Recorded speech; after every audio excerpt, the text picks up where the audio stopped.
Welcome to Faithful Bible Truths.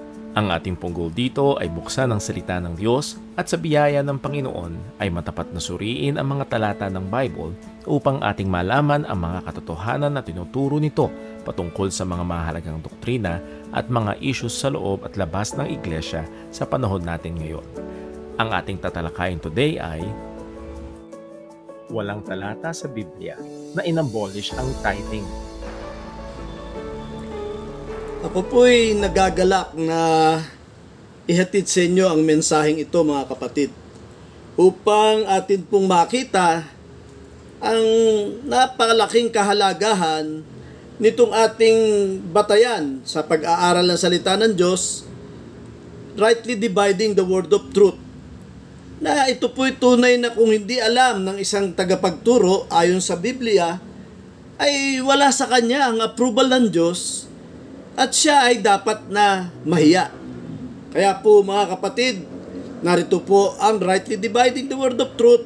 Malinaw po ang sinasabi, priesthood of Melchizedek, at pagkaraan ay ang Levitical priesthood o ang Aaronic priesthood kung kailan dumating ang kautusan.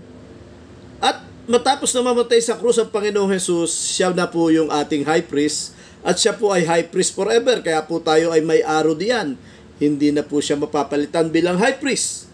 At ang dumating na kautusan, it was changed, mga kapatid. Ba't ko po sinasabi mga bagay na ito? Mayroon pong isang matandang mangangaral, ay ganito po ang kanyang sinabi. Jesus did not abolish tithing.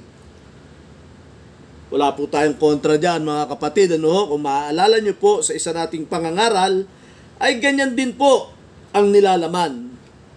Nang ang isang missionary from America ay mangaral, ito ang kanyang buong tapang na sinabi sa likod ng pulpito, I challenge you na sa buong Biblia ay wala kayong maipapakitang verse o talata na inabolish ang tithing. Totoo po yan, mga kapatid. Totoo po ang sinabi ng matapang na missionary from America. Kaya po mga kapatid, ang ating paglilingkod ngayon ay may titulo na half-truth, complete truth, incomplete truth is a lie. So mga kapatid, mabigat po na ang isang mangangaral na marami na po ang tumitiwala sa kanya. Una, siya po ay may edad na nga at hindi naman tayo mag-iisip na siya'y mandadaya using the word of God for the sake of earning money, pagkat siya po ay isang multi-millionaire, So, nakakalungkot lang po mga kapatid na ang mga simpleng mananampalataya ay gagamitan ng ganitong mga half-truth, incomplete truth na pangangaral. Ba't po natin nasabi mga kapatid? Although totoo po na Jesus did not, sangayon po tayo dyan mga kapatid, Jesus did not abolish tithing. Ano po ngayon ang nangyari sa tithing?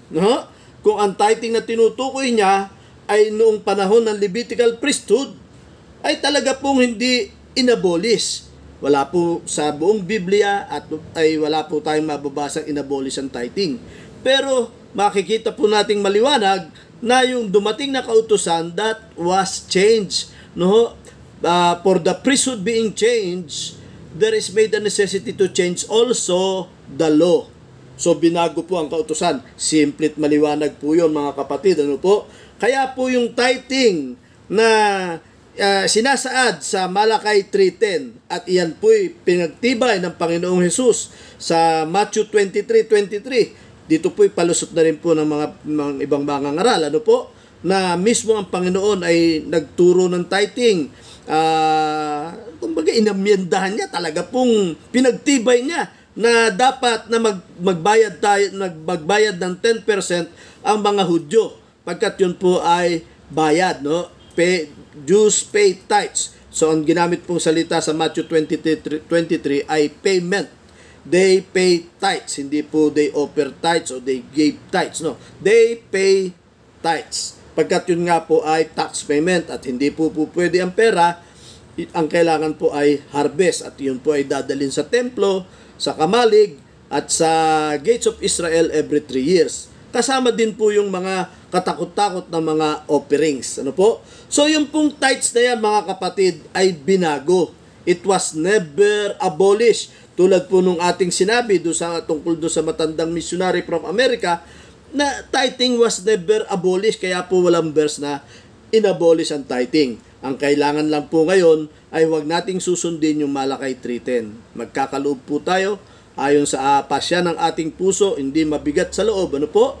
So, Christians should offer even 10%. It is an offering. It is not tax payment. Hindi po tayo nagbabayad ng ikapu sa mga pastor o sa mga local churches. Kung gusto pong mag-offer ng 10%, money is okay. Okay? Maliwanag po yan, mga kapatid. That way, matutulad tayo kay Abraham noong priesthood of Melchizedek.